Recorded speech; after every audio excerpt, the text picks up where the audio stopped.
elected officials. They saw that.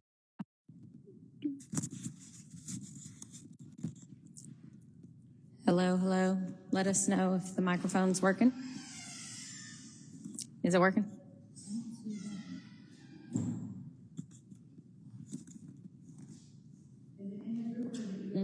It's in the public, it's in the group. Don't mess it up, all right.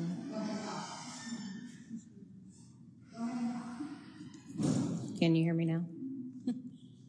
If y'all are tuning in right now, we're testing the microphones. There's that one too, and see if it works.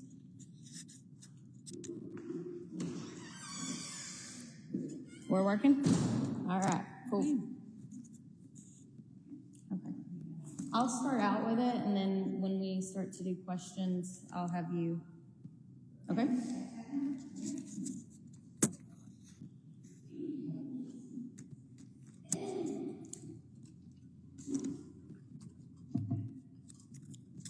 Okay, well, I guess we're going to get started. Welcome to our Recall Town Hall. I'm Cody Chin. I'm Ashley Rains. And we are just here today to answer questions online. People have submitted questions to us.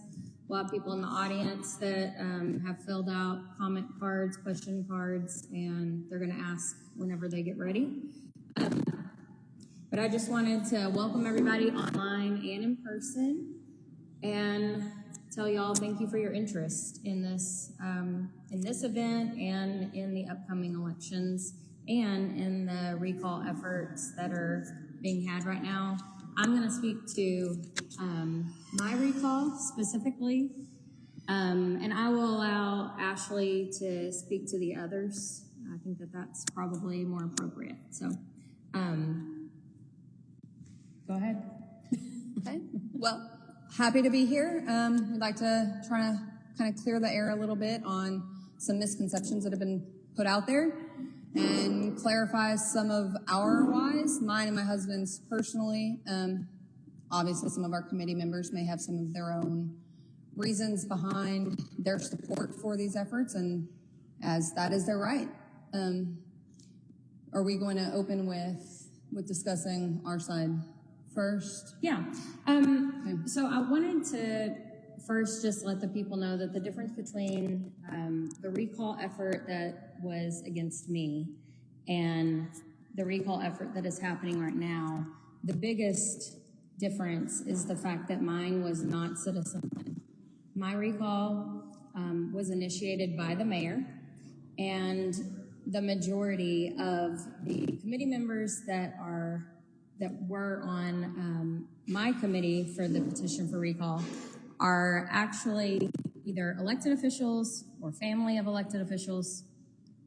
And so a lot of people, they saw that effort and it made them upset because there were almost 1,000 people that voted for me in my election. And because they were able to get 400 signatures, it basically wipes out what those 1,000 people voted for whenever they put me into office. So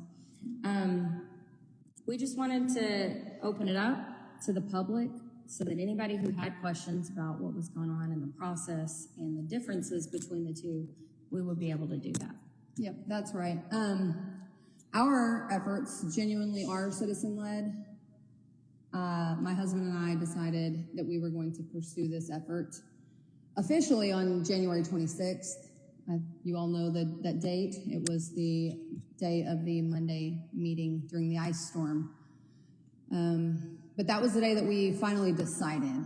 There were, if you want to go look through previous comments, I had made a couple of comments before that about, why don't we just recall them all and be done with it? Let's start over fresh. Kind of out of frustration, out of all of the drama and the nonsense that seemed like was going on. But we got more positive feedback to that than I guess I really thought through or expected. So roughly a few weeks had passed, and then the January 26th meeting happened, and that opened my eyes. I didn't understand the push I didn't understand why the mayor or the supporting council members that, were in agreement wanted that push. And that was kind of when I started doing more asking questions, digging, trying to figure out the why, figure out what's going on. And it was in that moment, the days thereafter, that I learned who was on the committee for the initial recall. While I do not agree with that approach, and while they're technically citizens, I believe that their elected positions and the titles and the power that comes with that supersedes their role as a citizen and should have been respected more. So I do agree with the idea that our efforts are genuinely citizen-led, whereas the initial recall was not. But we formed an email address. We put it out there. Hey, if you're interested in assisting, reach out. Let us know. That was a process, and we wanted to give the people the opportunity to weigh in and give us their thoughts without outside pressures or opinions or intimidation or other tactics. It was a way to be kind of anonymous to ensure that we were getting some genuine feedback, nothing resulting from pressure. And we actually had quite a bit of outreach. We had more people reach out than served on our committee. They were inquiring, they wanted to know, hey, what does this look like? What is the requirements? What am I committing to? Because let's be honest, recalls are not a common tool utilized, and we didn't really know what we were getting into either. So it took us a little while to wrap our heads around it and figure out what we were committing to, what we're asking others to commit to. And we finally got to a point where we had enough to get a committee together. And to me and my husband, that meant there is enough support for this. There are people out there that are watching. There are people out there that are understanding what's happening. I won't discredit Cody's recall. There are 351 plus people that supported that. They signed it. That is their right to do so. I don't necessarily think that the committee was formed in the proper way. I think that that's a conflict of interest. I also know that circulators were collecting signatures that weren't on committee, and technically, those signatures should be null and void per our charter. But I will not take away from the people's voice that have signed and supported their efforts for this recall. So it's kind of a fine line. You can kind of see the connection there, but it's hard because the people that signed in support of did so for their own reasons. Everybody's entitled to their opinion. Maybe you had an exchange with Cody that you didn't like. Maybe she took a stand against something that you didn't like. And your signature is valid. Your signature reports or reflects your stance on those topics. And I won't take that away from you. I just wish that if this was the route that was going to be taken, that it would have been done correctly. And so that's where our focus has been in our recall efforts. We are citizen-led. We do not have people holding seats or being appointed to positions with outside agendas. We are just people recognizing what's happening. So as I started digging into the January 26th and I learned all of this, I started reflecting back on the conversations about the chief and secret recordings. And yes, Texas is a single-party consent state. It is technically legal. I would argue that it's not ethical and it's not common sense. It's not something that I would do. If I found out that I were secretly being recorded in my workplace, I would very quickly find a new employer. That's not conducive to a good workplace, and I think that our city staff and other council members, but city staff in particular, certainly deserve better than that. And then to hear some of the recordings that have subsequently been released, which we held a vote to publicly approve the release, but those recordings were actually released prior to that vote, and to hear some of the things that have been said, and when a cell phone is dropped and you are directly asked if you're recording and you say no, and the recording ends and then you resume recording later, that says a lot about character and intention. I also just want to say, there's been a lot of questions about the nature of the relationship between me and Ashley, and I just want to clear the air and end the speculation. I didn't even have Ashley's phone number before she announced that she was going to run for city council. So even while, and it's my understanding that the recall came before the decision to run, and I didn't even know who the committee members were. I intentionally did not reach out because I knew, and I had heard, and I had witnessed the same comments online from Ashley, from Chris, and many others. And I intentionally did not get involved with that because I truly do believe that recall efforts should be led by the citizens. They should not be used as a political tool to get back at someone who has said things about you that you don't like. And I don't mean me saying bad things to citizens. I mean me saying bad things to the mayor. I mean me saying bad things to Hatley, to somebody else. Whatever it was that I said that they didn't like, I don't feel that that rises to the level that they should be able to then manipulate special meetings into regular meetings, force the citizens to come out in the middle of a storm, a winter storm, where it was very dangerous to drive. It was so dangerous to drive that our city manager actually offered that morning to have DPS officers pick each and every one of the city council members up and deliver us to City Hall because they recognized that it was such a danger, not just to the public, but to us. I feel like that was a gross violation of public trust, number one, and it's an abuse of power. If not for the mayor's position, he would not have been able to get me on the May ballot. There was no rush to get me onto the May ballot. He definitely could have waited. We could have done this in November. That's what they're doing with the other recall. But again, I just wanted to make it very clear that me and Ashley, we were acquaintances at best. She was somebody who supported me as far as I know in the last election. I believe she may have had a sign, but other than that, I mean, she's just like the other people that voted for me. I have communication with everyone. It wasn't unique that I would communicate with her or anybody else that lives in Fate because I will communicate with anyone.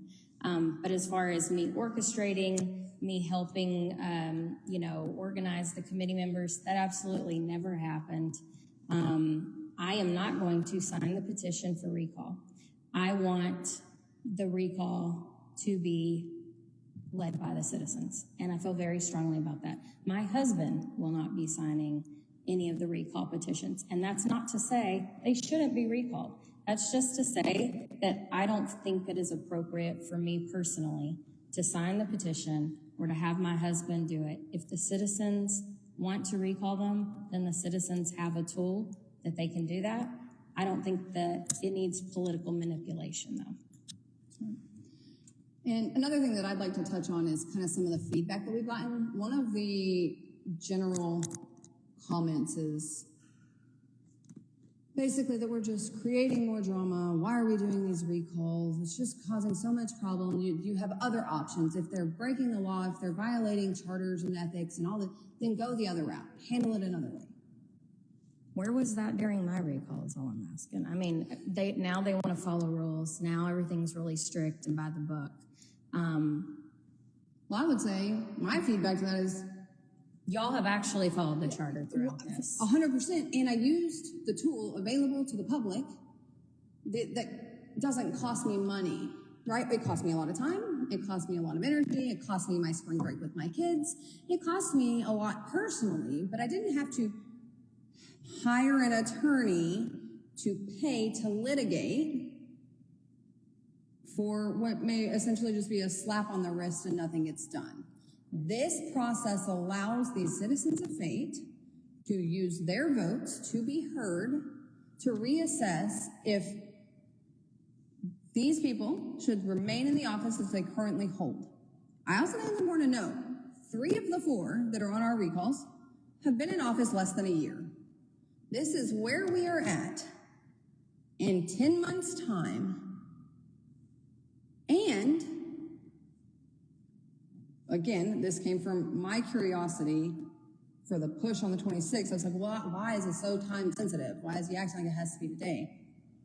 And that's when I learned if it didn't happen on that day, it wasn't going to be on the May ballot. It was going to postpone her recall to the November ballot. And then I learned, obviously we all know now, we've got the mayor and the 3 council members who march in line. They all follow suit. They all vote exactly the same way. Whatever it is that they're trying to get accomplished, they all vote in support of the agenda. If they're successful in their recall of Cody, again, it's up to the people. Vote how you see fit. I support that. It is what the process is intended for. But if they're successful, guess who selects the temporary replacement? These same individuals we're looking to recall, because now we're going from majority to supermajority. And there are certain things in our charter that cannot be done without a supermajority vote. That's correct. That makes me wonder what else is in the works? What else is on the agenda? What is the long-term plan? And who is actually the one pulling the strings? I mean, is it the mayor that is pulling the strings, or is it an outsider that's not even involved with the City of Fate? You know, we have seen, we've got people putting up signs that are city council members from McLennan Chisholm. We have heard that. Yes, we have people that, you know, have been infiltrating Fate politics for whatever reason. There's a slight obsession with our city here. And it's unfortunate because it should be just about our residents, outsiders, people that are political operatives for the Rockwall County GOP, what have you. They shouldn't be controlling what happens in the City of Fate. We should be doing what our voters have asked us to do, what they put us in office to do. And we shouldn't be concerning ourselves with the agendas of outsiders, whether that be other people in other cities or other groups, political organizations. Yeah, I agree with that. And that's where it's been an easy target on social media. I have no doubt you guys have seen it all, of the automatic connection. They're trying to say, oh, this is just retaliation. Oh, this is just because of... No. At the end of the day, the truth is, and this is speaking for me because my husband and I are the ones that led this process. If you had followed the orders, if you had not rushed the Monday meeting, if you had not forced the issue to get it on the May ballot instead of the November ballot, if you hadn't shown the people that you're willing to bend and or violate charter and ethic processes, rules, concerns, procedures, all the things, if you flagrantly said that to the general public. And so that's where I lost confidence. That's where I became concerned, because this was on a stage on social media where people are borderline begging the mayor to reconsider this. Why are we doing this meeting? Let's just do this next week. Let's get through this ice storm. And it was completely disregarded. And that was where I was like, it's a little early for that, isn't it? You're 9 months in office, 8, whatever it was at the time. Like, where are you going with this? What is the plan? And it's hard to understand the motivation behind it. And so it's easy for them to try to connect the two, because many of their violations relate to their efforts to recall Cody. Again, I'm not taking a stand on them. If they had done everything by the book, I would not be here leading a recall today. I would not be a part of this process. I don't know if anybody else would have taken the interest in setting up a committee. I can't speak to that. Maybe somebody else would be doing it.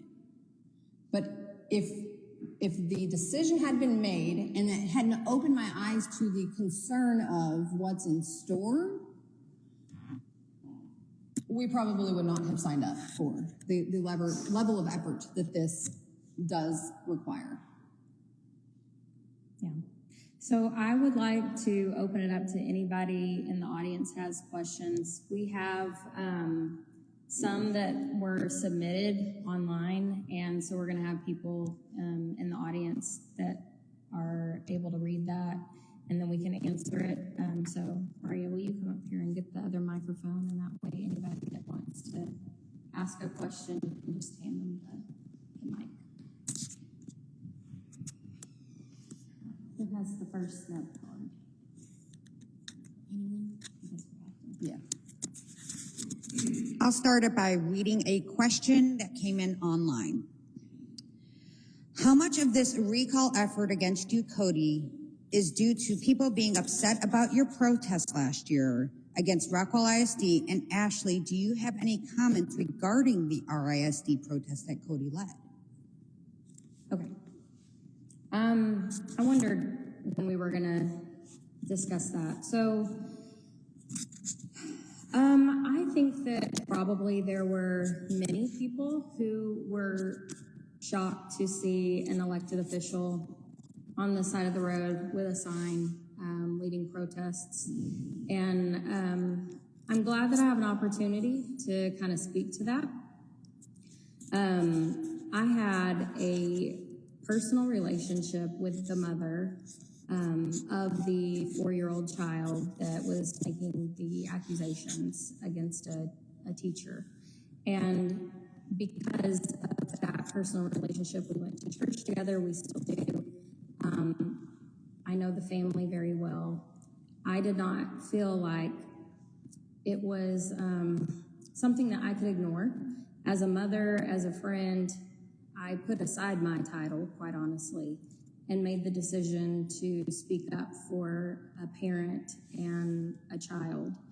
And I understand that there were a lot of people that looked at that and they were very upset, outraged, and that's understandable. There are people that are still upset about that, and again, very understandable. All I ask for is for people to understand where my heart was and why it was that I felt so strongly that I needed to be the voice for somebody who was getting shut down by the system. That is something that I've always felt very strongly about. So, although I will say that I have been really, really pleased this year with Rockwell ISD. Last year was terrible, obviously, because of all the things that were going on with that situation. But this year I've had an opportunity to talk to numerous people on the school board. I sat down with Grant Dubois, I sat down with Sherry Packer during the Vader discussions, and they were awesome, to be honest with you. And I was shocked by their willingness to sit down with me and to treat me fairly. But I was very pleased by their professionalism, and I just appreciate them. And I appreciate all the teachers that since then have reached out, and they have, they've told me that they've seen some of the changes in me, definitely online during the Vader, even though I didn't come out and say I supported it or I didn't, I just wanted everybody to know that I was researching it and that everybody else should too. Sorry, my throat. But I think that it's important that we try to build bridges with our school districts, both in Roy City and in Rockwall. I'm happy that I've been able to do that this year. My daughter's had a great year this year. Last year was a little rough because of all the things that were going on, but this year she's done awesome. She's thriving. My 2 oldest that are at the high school, they're thriving, and they're doing great. So I have no complaints. As far as all that stuff goes, the protests and everything, I do understand that not everybody agreed with that. and that's your right to not agree with that. I don't know if this recall is directly related to that, but I did hear that there were rumors that they were talking about it back then. I don't know if it probably didn't go through because that one would have been citizen-led, and it's much harder when it's citizen-led. And back then, we had a different mayor. And as much as me and David did not like each other in the beginning, he still did not try to take out his political adversary, which I can appreciate. So I know the second part to the question was, what does Ashley think about all of that? And so I will let her address that. So I'll say that I was probably with what I assumed to be the majority. I was on the fence about the initial stance regarding, picketing and calling out Rockwell ISD and things, just because I know, unfortunately, I'm familiar with the process. So I know that there's a lot that cannot be disclosed due to the victim being a minor. And so I know that there's a lot that the general public doesn't know. And so knowing now that she has a personal relationship, I can see where she might have more insight than the average person. But you also, the PD still can't share details with you regarding that, right? So I don't know, maybe the mom shared some of that information with you. I can't speak to any of that. But I was unaware of the personal relationship at the time. I personally don't think that you can set aside your title in that situation, which would be very hard on a personal level. If you feel strongly enough that you want to support your friend and their child, and then you find yourself like, oh, but I'm already in this elected capacity, I can see how that would be difficult to decide what's the right thing to do. That said, where you lost me was the request for the walkouts, for students to get up and leave class. And I didn't necessarily feel like that assisted the agenda a whole lot, and it was more disruptive to their education than anything. I also don't know that students walking out of class accomplishes the goal, because I think most of these kids just hear, hey, let's skip class, and not necessarily the issue at hand. So I was not in support of that piece of it. I was on the fence about whether or not I thought you should have participated at all in your role. I don't like to make promises. I don't like to say things for sure. Surely I'm not going to find myself in the same position. But I would like to think today that I would have to profusely apologize to my friend for my inability to speak out for her because of my role. I think that would have to be, if you ask me today, I think that's what I would have to do. Maybe some assistance behind the scenes, like some recommendations of what to do or how to do it, or places to set up, or how to, maybe that way, but I don't know about publicly. I probably wouldn't go that route. But that was my thought on the Rockwell ISD situation. Sure. And I think that's fair. I think everybody has to make that decision for themselves and how much they're going to embrace their title. I have not embraced it all that much. I don't change. I have been an activist, whether it comes to city hall stuff or whether it came to school board stuff. I have just always really felt strongly about protecting children, and so to me, it felt like I would almost be selling out if I heard something like that, and then did nothing. So again, I respect everyone's opinion on that. I just ask for people to respect mine and where my heart was. And I know not everybody is going to be able to do that, but again, all of that said, although at the time it may not have seemed like it, but that was not an attack on every teacher.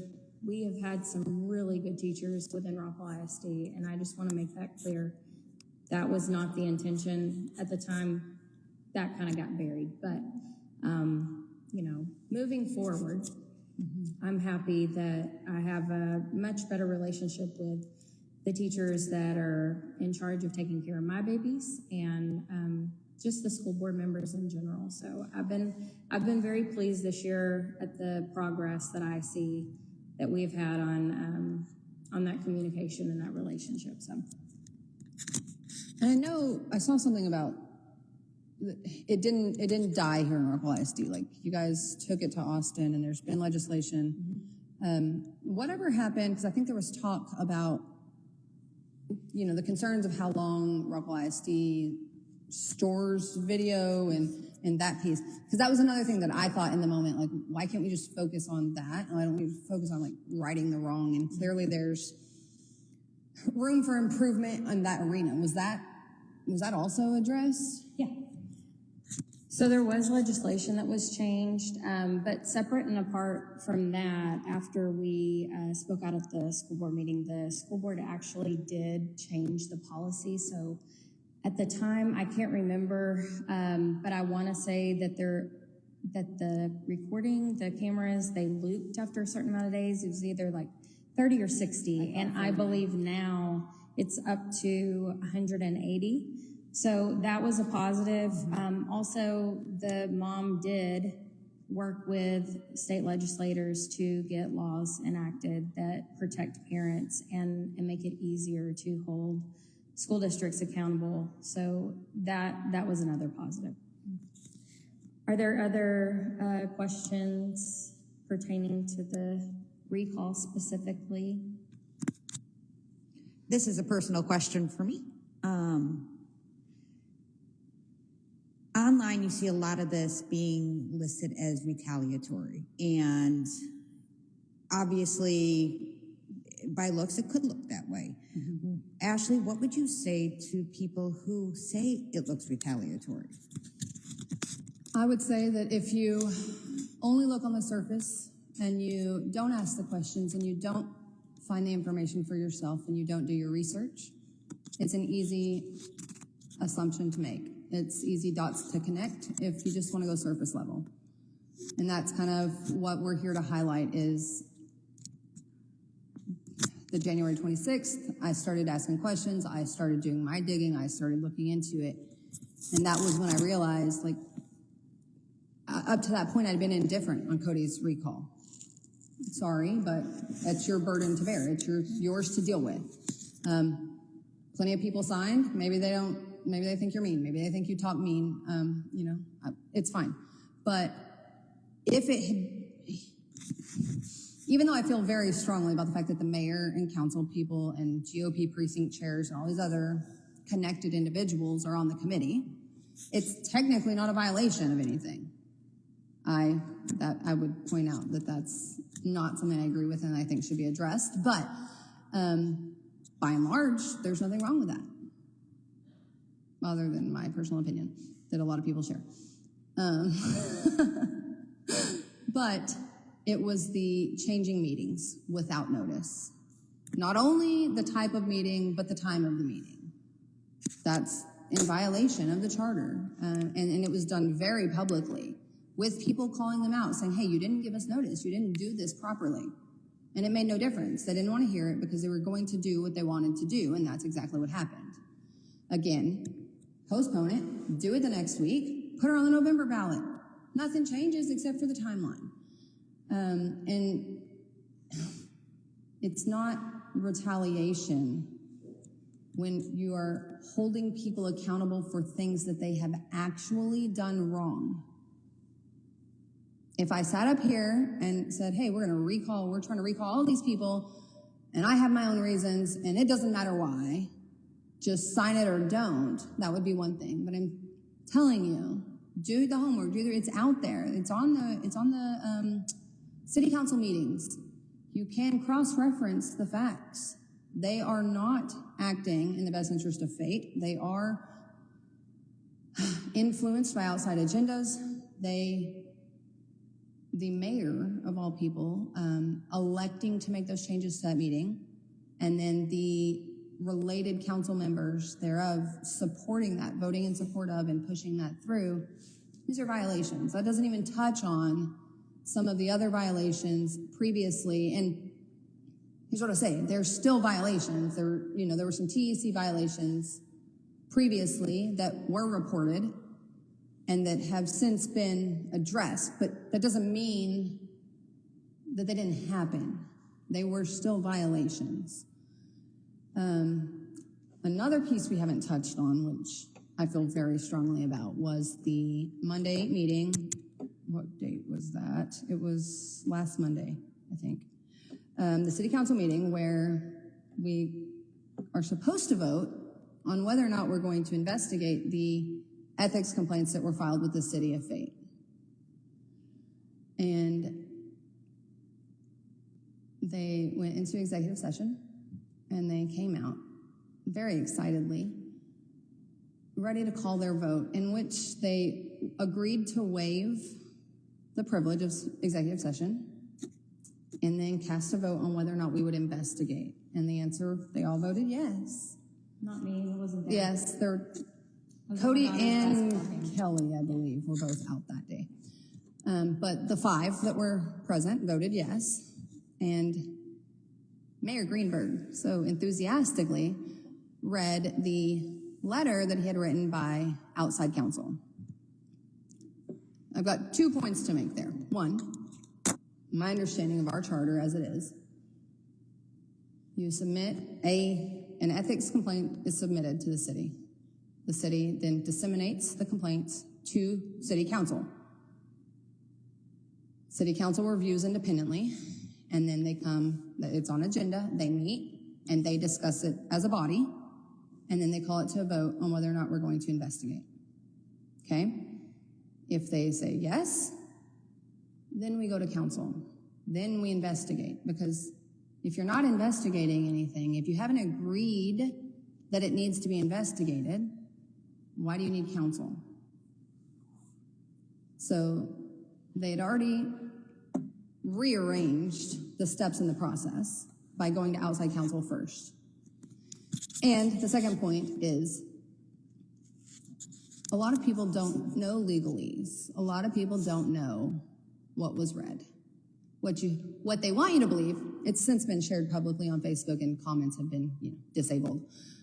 That counsel was paid for with taxpayer dollars. And The legal counsel, not to be confused with city council. right, the outside legal counsel. It's paid for with the taxpayers' funds. And then it said insufficient. I wish I had counted it. I should have looked at it and counted the number of times they used the word insufficient. They did not say unfounded. They did not say they did nothing wrong.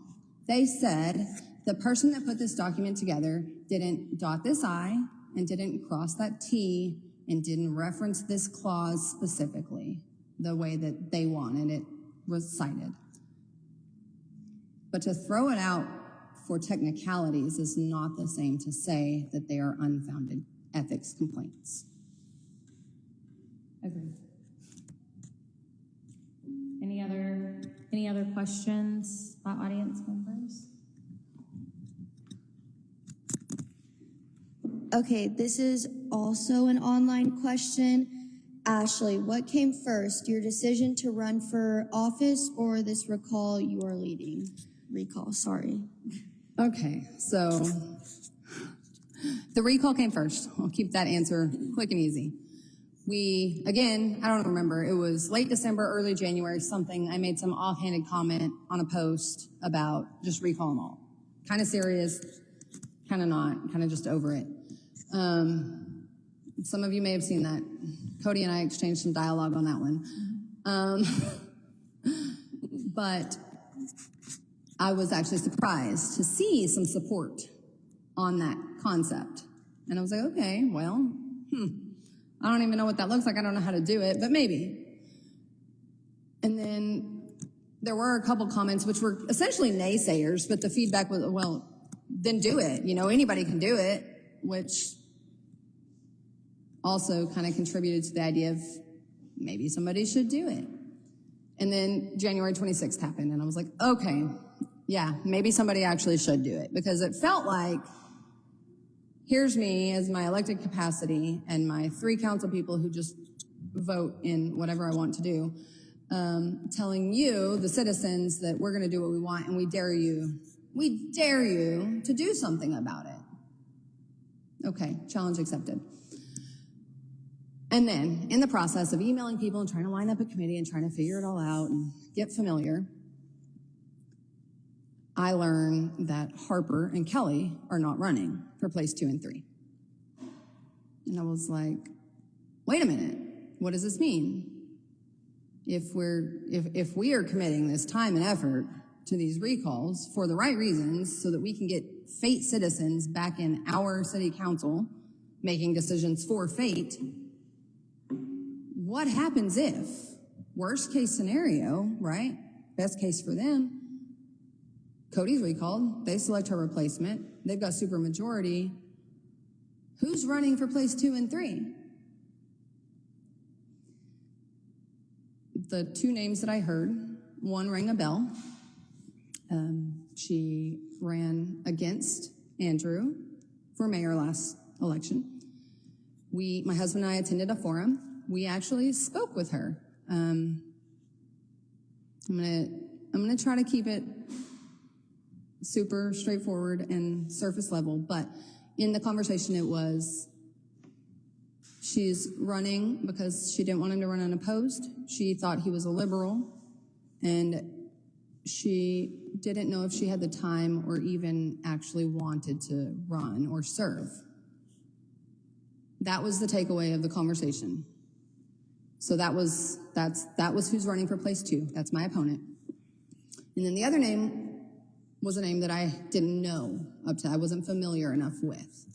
So I decided, it's 2 days before the deadline to run. Nobody's opposing them. If they don't get opposed, then they don't even have to campaign. They just get appointed, basically. And so I decided that I was going to run for place 2 because of my familiarity with the other candidate and her stance and my personal experience of a conversation that I had with her in person. And I could not sit by and know that she endorsed Andrew in May to essentially make sure he becomes mayor. There have been some things that have happened since then that are less than stellar, that lends credence to the idea that the intention was to try to bring her into city council on the next election. And so that was why I decided to run for place 2 specifically, because that was the name that I was familiar with. And if I'm putting forth the effort to try to set things right and remove people from council that are not acting in Fate's best interest, then I'll do my part to try to fill a seat to act in Fate's best interest moving forward as well. You got to be part of the change. I've learned a lot about the person running for place 3 since then, and so I'm glad to see that she also has an opponent. But at the end of the day, we have a lot of outside influence happening right now, and my opponent, Lorna Grove and Melinda McCarthy, are backed by and associated with the Rockwall County GOP, which is the group Andrew and the others are also being supported by. I don't have any personal issues with Rockwall County GOP, but I do believe Fate City Council should be Fate citizens that prioritize Fate first and foremost and not any outside agendas.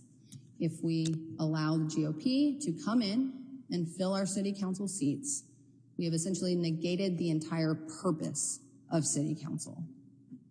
One of the things I would also like to try to see changed, I don't know, but I don't believe that it is appropriate to hold a Rockwall County GOP precinct chair while also serving on a city council in the county. I think that's a conflict of interest, and I think that our charter should be updated to prevent that scenario.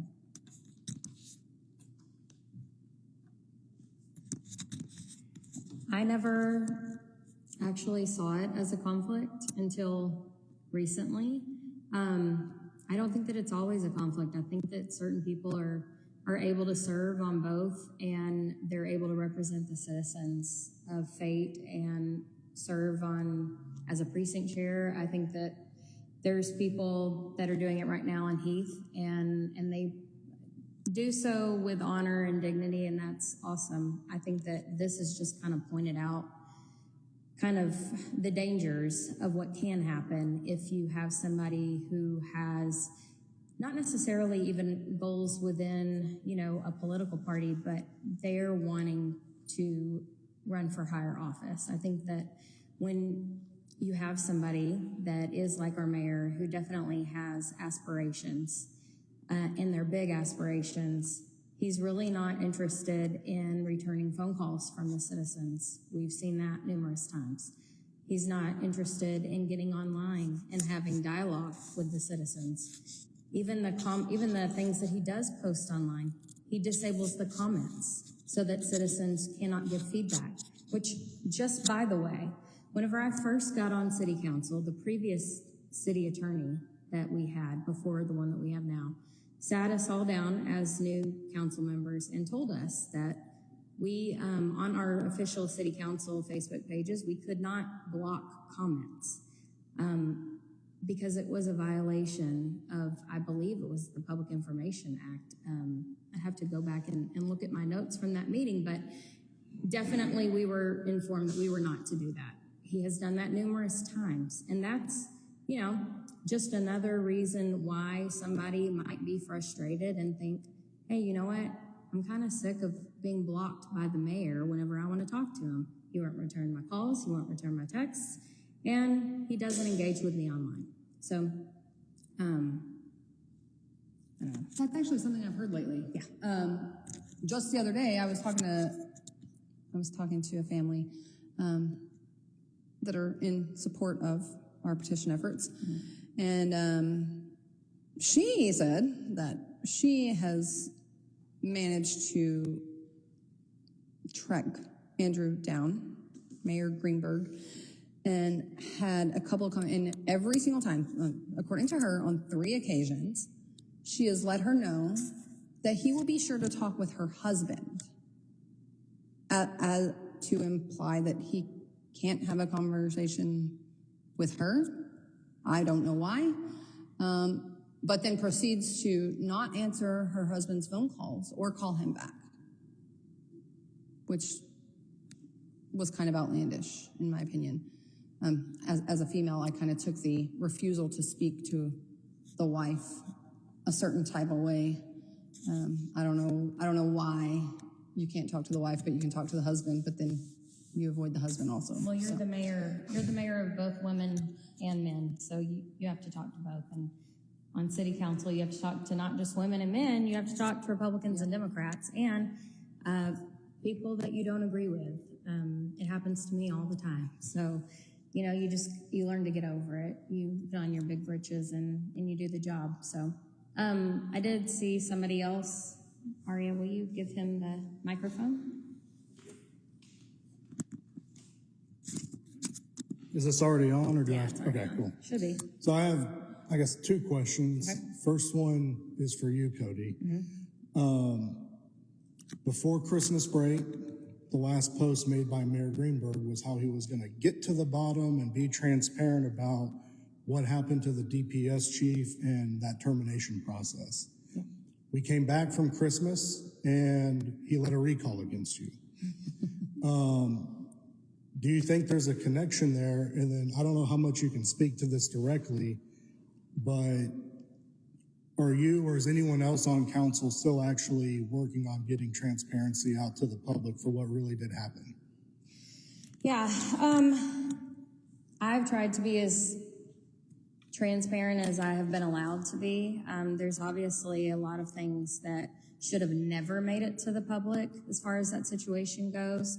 It was highly inappropriate for both Councilmember Hatley and the mayor to basically be combative with the city manager online. It was the city manager's decision whether or not we hire and fire any director level employee, including the DPS chief at the time.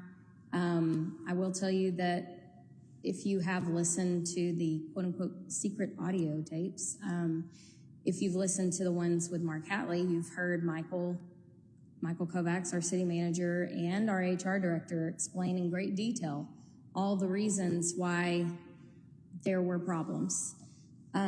You also heard them speak directly to the fact that if this was an employee of a private corporation, he would have already have been terminated. There's a lot of confusion about the timeline of events and how things happen. There was a November 10th meeting where we discussed splitting the DPS. It was immediately following that all of those, well, maybe not all of them, but the majority of those audio tapes were recorded.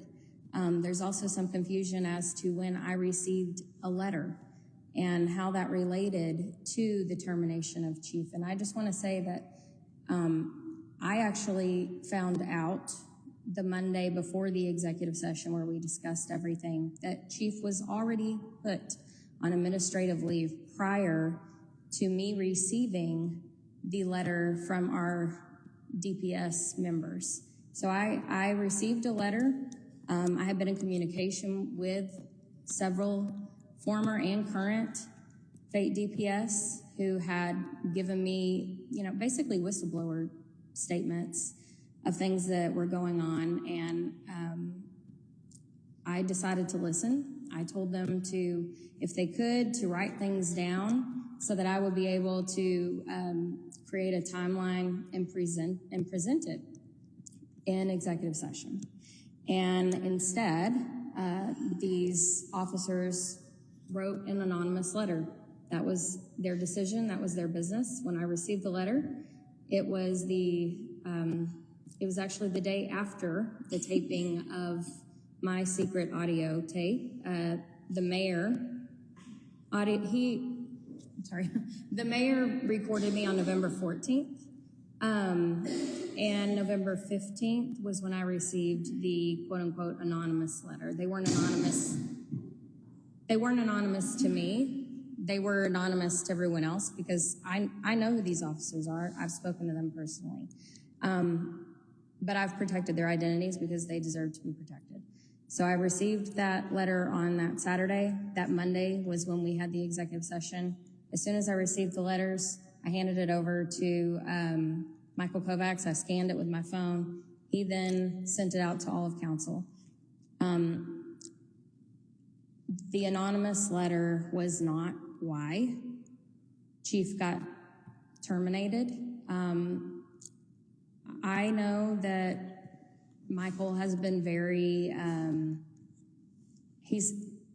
Michael hasn't been very forthcoming with it, but now that we have heard the secret audio files, we can conclude based on the statements that were made that he felt like this was what was best for the city. And, all we did and all our role is on council is to give recommendations, whatever those recommendations would be. And that's what happened. My recommendations were based on statements that were given to me by our current and former Fate DPS. There were other people that had other opinions. They had other, whatever. Those were discussed privately and in executive session. And I'm not at liberty to talk about anything, any of their comments during that meeting. But I will say that, Michael made the decision after that he made, and I supported it. And, I think that a lot of what I am having to go through right now is actually retaliation because I decided to support those officers. And unfortunately for me, sometimes you got to make decisions that impact your personal or political careers in a negative way because it's the right thing to do. And I regret none of that. I would do it all over again because, again, all of those officers, they deserved representation, and that's what I gave to them. Did I answer your question? Yeah, thank you. And then I have a third question now too. But For me or Ashley? I'll go with Ashley for the second question. since going through this process of like initiating a recall petition and getting familiar with the charter and all the rules of the city, is there anything that you've seen or learned about our charter, code of ethics, stuff like that, that do you think has some weak spots that need to be addressed? And then if you were elected to city council, would you have any willingness to look at working with members of council to bolster that up and maybe put some defenses for the city in place with a tighter code of ethics? Absolutely. I recognize that our charter was written, the foundation of the charter was written many years ago when Fate was a fairly different city. It's been revisited since then, but I think that ultimately what just happened is we've highlighted some loopholes that can very easily be weaponized, and I think that that needs to be addressed. It's easy to label certain members as the drama, when in reality, it is citizens trying to hold our elected officials accountable. And it's for those reasons. It's directly related to the loopholes and the weaknesses in our charter and in the code of ethics. I will not stand here and say, I'm gonna change this is gonna happen, because I don't know. I don't know what that process looks like. I don't even know the soonest that we can legally revisit it. So I do know that there are processes and procedures that we have to follow to make that happen, but that would absolutely be one of my top agenda items, is to prevent this dynamic and this misuse and abuse of power from infiltrating Fate to the extent that it has this last year. And then I just got a text, so asked me to ask a question. So there's a rumor going around that the Rockwall County GOP is actually considering endorsing the recall against Cody, and then coming out as being opposed to the recall initiated by the citizens against the other four. I was curious, have y'all heard anything about that? Do y'all think it's appropriate, since we've already highlighted a conflict of interest on our own council with precinct chairs? Yeah, so I have absolutely heard that rumor from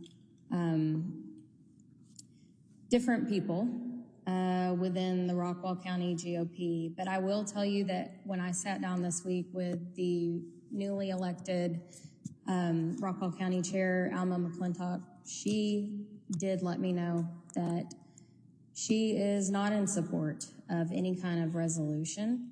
There are many that I have heard from that are precinct chairs that have said the same thing, that they think that this is bad, that this recall is bad, not just for the city of Fate and our citizens, but for Rockwall County as a whole. So I have heard that. I know that it was discussed, but I am hopeful that with new leadership that we're going to go in a different direction. Now, Alma doesn't get sworn in until June. That's a little while after my election. However, I'm not going to hold that against her. I will put that blame squarely on Sharon Henson, since she is the one that is right now currently the GOP chair for the Republican Party here in Rockwall. So if that happens, that's fine. We'll figure it out. But I just want to make it clear that not everyone who is on the Rockwall County GOP agrees with that. Unfortunately, I don't know how much power they have. I don't go to the precinct chair meetings, so I'm not sure if they'll be successful in that. I have heard it. I can confirm that rumor, but I don't know how far along they are. I have seen yes to the recall signs out by the concerned citizens of Fate or something like that.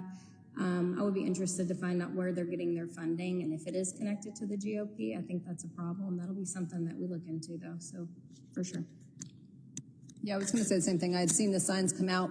I didn't see it myself, but I did have somebody tell me that they appeared to be put out by people that were also seen putting out signs for Grove and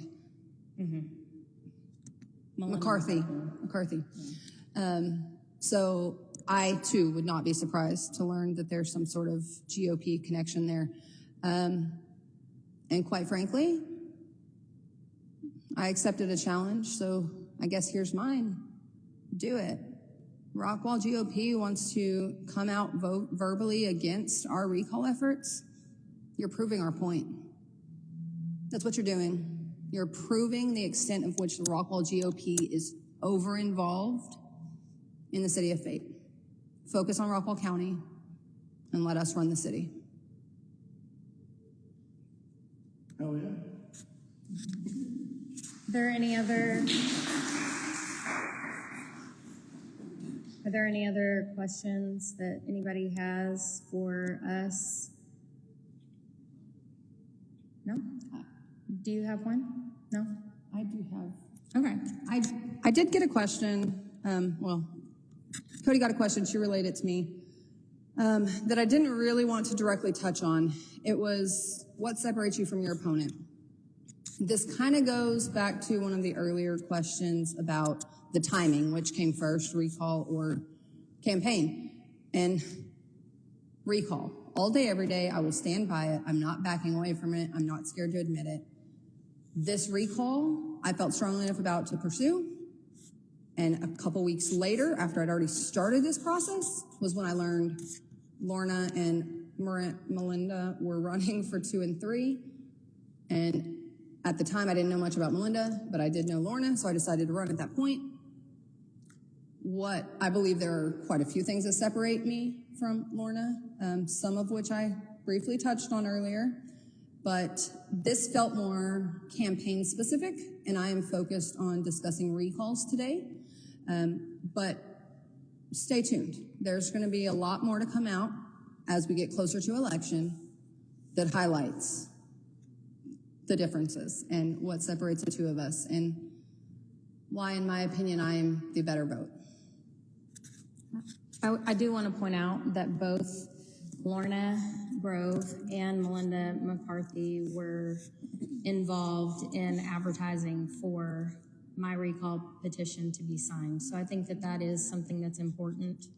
To my knowledge, yes, I have those screenshots, not that I've shared them, but they, obviously Melinda was a person that was on the commission itself, so she definitely, she definitely circulated it, but also we have screenshots from Lorna posting it online, letting people know that they would be collecting signatures. So to my knowledge, Alan Robbins has not endorsed this recall that they're doing, and he has not endorsed or come out against mine. He's pretty much stayed out of it, and he was running place 3 against Melinda McCarthy. So I think that that's the correct stance. I think that, we need to make sure that whoever we are putting in to office, whoever we are electing, that they are not operatives of the GOP, that they are not political operatives from other cities. I mean, obviously, you can't run for city council here if you're from somewhere else, but when you have people from McLennan Chisholm putting up your signs for you, and they are currently elected officials, I think that's a problem. You have to question the motives of the people that are running when they have that going on. So, Correction, not elected official, appointed official. You're right. Dennis Lennon was appointed to his position. He was not elected. I stand corrected. Are there any other comments from the crowd? Okay. Aria, will you give her the mic, please? My question is probably to you, Cody. The mayor told in one of his meetings when the gentleman came up to speak that he could not address individual people, that we had to do it as a whole. Is that true, or is that just abuse of power? Are you talking about when somebody comes up to make a public comment? Is that specifically? Yes. Okay. So when it really depends. If it is a item that's on the agenda, we're able to speak on it. If it is not an agenda item, we are not allowed to speak on it. at meetings. Now, that's not to say that he should not be reaching out privately when you make a public comment. We are elected to be your representatives. So when you come and you make a public comment, we should absolutely be reaching out to you. But there are processes because of the Texas Open Meeting Act, and we use the Roberts Rules of Order. And so because of that, there are processes, and sometimes we can comment, sometimes we can't. One of the things that has changed here recently is whenever it was, comments made regarding my recall, there were people that would make public comments that were allowed to speak over 10 minutes. And this happened for numerous people, and it happened at numerous meetings. And then at this last city council meeting that Andrew actually attended, he changed the rules back, and he made the comment that based on his conversations with city council members, he had been advised to go back to the actual rules where everybody gets 3 minutes to make a public comment. I find that to be very interesting and convenient whenever it was the exact same day that his recall was filed, right? It was the day that y'all filed it. So I found that to be interesting. And that's the nicest adjective that I can use to describe it. Well, that was good information, but my question was more towards the people that come to speak. Can we, as the speaker, address each one individually, because he had said that we could not? Okay, so you're allowed to say whatever you want from public comments. You can mention our names, you can call us ugly and fat and whatever else you want to say. We can't tell you, we can't restrict your speech. So We still live in America, and you have a First Amendment right to speak 3 minutes at a meeting, and you can call out any one of us, period. So that would be abuse of his. If he said that y'all were not allowed to name us, Abuse I've of been power. named numerous times and nobody's ever cared. So that wouldn't just be restricting speech. That would be changing things based on who is actually getting the bad feedback, right? So yes, I would call it that. I would characterize that as an abuse of power. Thank you. Anybody else? Okay. Do you have any closing I statements? don't. I think I made my closing statement. Okay. Well, I really appreciate everybody who is tuning in. When you view this, please share it with your neighbors, with your friends. What we want is to educate the public. If you don't want to vote for me on May 2nd, and you think that I have done a bad job, that you're well within your rights, I would just contend that this election is not about an endorsement of me and my online content. This is actually about stealing votes from the voters. There were voters that came out in my 2024 election. They decided that they wanted to put me in office, even with all of my online content that I had before, and they elected me. I think that this is more of an endorsement of just saying, it's not even an endorsement, it's just saying, I don't want to have my voice taken. I don't want the mayor and his cronies to then appoint the replacement. I believe that it should be democratic. I believe that we should vote in our city council members and not have that vote taken away through a recall process that was used and manipulated in order to get rid of a political opponent, somebody they saw as a political opponent. So Actually, she has something. I do have something to say. To those who are concerned about my ability to interact with other council members, should I be elected, I would actually like this conversation right here to serve as an example of my ability to do so. I am a grown adult. I know how to have dialogue and discussion, even if you agree to disagree, in a cordial manner that can still be professional and productive. I'm not here to cause drama. I'm here to get rid of the drama. It's time to focus on getting Fate and our city council back on track. Absolutely. Okay, well, thank y'all all for coming out. We really appreciate it. Anybody who wants to register to vote or sign the petition, we have that availability here for the next few minutes. And then also in the future, if you are trying to get in touch with one of the commissioners about the other recall, I believe they are still collecting signatures, and they can, they're going to be here tomorrow. Where are they going to be tomorrow? Here? Right across the street. Here on this corner. 1103.